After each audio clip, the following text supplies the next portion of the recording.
السلام عليكم ورحمة الله وبركاته. ازيكم يا اخواتي؟ عاملين ايه؟ يا رب دايما تكونوا بخير. النهاردة بقى جاية لكم بيوم جديد وروتين جديد، اتمنى يعجبكم وتقولوا لي ايه رأيكم فيه. طبعا انا النهاردة صاحية بدري كالعادة، حبيت كده اشارك معاكم يومي. طبعا ما ننساش نصلي على النبي، اللهم صل وسلم وبارك على نبينا محمد وعلى اله وصحبه اجمعين.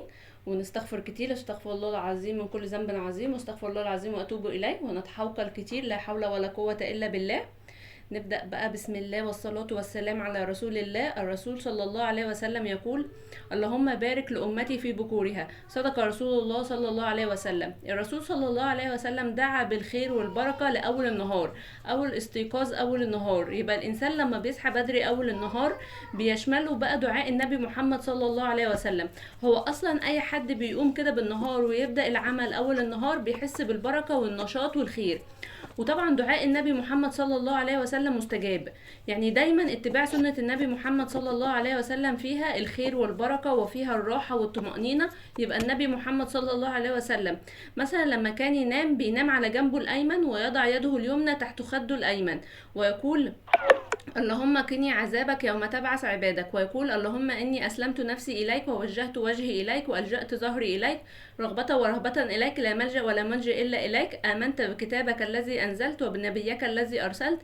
يعني بقى ايه؟ يعني انت مثلا لما بتيجي تنام بتتبع سنة النبي محمد صلى الله عليه وسلم، حتى لو في بداية النوم نفسه، او حتى يعني او حتى لو في الاول وبعد كده بتتغير غصب عنك. يعني انت مثلا ايه، ممكن بتبدا باتباع سنه النبي محمد بس غصب عنك بتتغير. بس بقى ايه، بس اهم حاجه تتبع سنه النبي محمد صلى الله عليه وسلم. يعني بتبقى بقى ايه، بنتبع السنه في كل امور حياتنا. لو تبعنا مثلا: والله يا معاذ اني لاحبك ان تدع بكل دبر صلاه، اللهم اعني على ذكرك وشكرك وحسن عبادتك. بس بتبدأ بقى ايه، باتباع سنة النبي محمد صلى الله عليه وسلم اللي قالها ونصحنا بيها. هتلاقي بقى الخير والبركة والراحة دايما. حتى الإنسان لما بيقوم مثلا متأخر بيحس إن اليوم خلص، إن جسمه مكسر، إن هو مش قادر يقوم. حتى في الشغل ما تلاقيش، يعني مثلا لو راح متأخر، غير مثلا لو شغال حتى مع نفسه برضو مفيش بركة في البيع أو الشراء أو الكلام من ده. غير بقى لما بتبدأ بدري وتصلي الفجر مثلا وتقول الأذكار بتاعتك وبتستعد كده وبتروح لشغلك بدري، ربنا سبحانه وتعالى يجعل في يومك الخير والبركة زي ما دعا النبي محمد صلى الله عليه وسلم. واتباع سنة النبي محمد قدر الإمكان وقدر الاستطاعة بتخليك كده دايما بتحس براحة وبتاخد البركة وبتاخد ثواب كمان اتباع سنة النبي محمد صلى الله عليه وسلم. انا حبيت اقول لكم الكلام ده عشان لو اي حد بيصحى متأخر يقوم كده بدري ويتحمس عشان ناخده بقى البركة والنشاط والخير بتاعت اليوم بتاعنا. نرجع بقى للروتين بتاعنا. زي ما انتوا شفتوا، انا اول حاجة بدأت بالفطار بتاعي. يعني صراحة بحب أبدأ بفطار كده خفيف، يعني أي كوباية أي مشروب كده وجنبها حاجة خفيفة، ما بحبش صراحة أتقل في الفطار. وبعد كده بقى دخلت على اوضه النوم، قلت اروقها كده. شلت الملايه وفرشت ملايه جديده نظيفه كده واحده تانية. وكمان ظبطت التسريحه. انا بحب صراحه اظبط التسريحه كل يومين كده. والملايه برضو بحب اشيلها كل يومين 3 ايام، عشان تبقى نظيفه دايما. وعملت التسريحه. انا صراحه بحب قوي التسريحه، اشيل اللي عليها وارجع احطه تاني. يعني بحب كده التنظيم والترتيب يعني.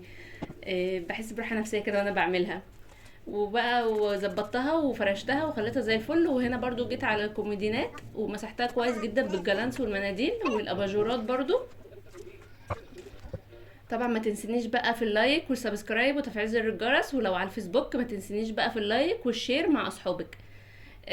خلصت بقى الترويق وكده، دخلت المطبخ بقى. كان العصر أذن، كان بعد العصر كده دخلت المطبخ عشان اعمل الغدا. انا هنا اول حاجه كان معايا بصل مقطعاه كده، ومعايا طماطمايه ومقطعاه، ومعايا برضو 4 فصوص توم وحطيتهم في الكبه وخلطتهم كويس جدا. انا النهارده بعمل تتبيله للبانيه المشوي. بجد التتبيله دي تحفه جدا جدا جدا. يعني لو بتعملي اي طريقه تانية بجد اعتمدي الطريقه دي، جربيها والله وهتعجبك قوي.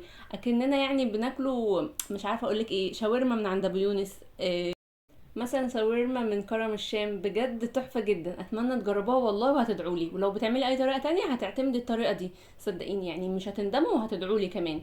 انا بقى ايه، خلطت كل المكونات وجبت بقى المصفى وصفيتها كويس جدا. انا عايزة المية بس، مش عايزة التفل بتاعها، المية وبس. وبعد كده بقى هتبلها، حطيت ملح وفلفل اسود، ومعايا كيس 11 بهار. الكيس ده بيبقى فيه كل حاجه، بيبقى فيه بابريكا وتوم باودر وبصل باودر وزعتر، بيبقى فيه كل حاجه.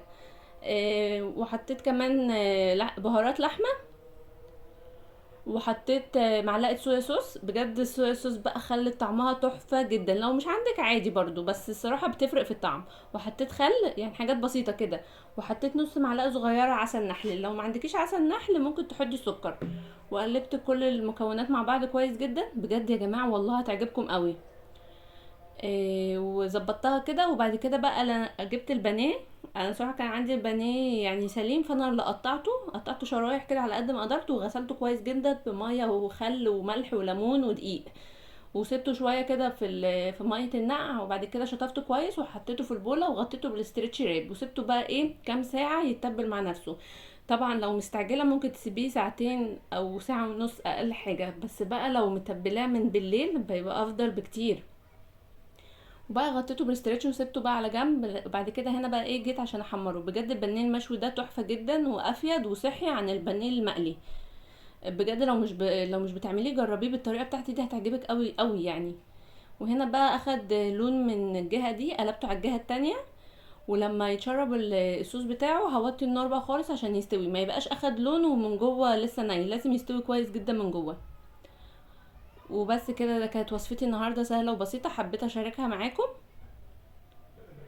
وهنا بقى كان خلاص بقى الصوص بتاعها اتشرب واستوت. وطبعا عملت جنبه بقى مكرونه وسلطه وكده. انا عملت معاكم المكرونه كذا مره يعني، فما حبيتش اكررها تاني. يعني انت ممكن تعملي جنب البانيه اي حاجه تحبيها. وبس كده، ده كان فيديو النهارده، اتمنى يعجبكم وتقولوا لي ايه رايكم فيه. وما تنسونيش بقى في اللايك والسبسكرايب وتفعيل زر الجرس. ومع السلامه، القاكم فيديو جديد، مع السلامه.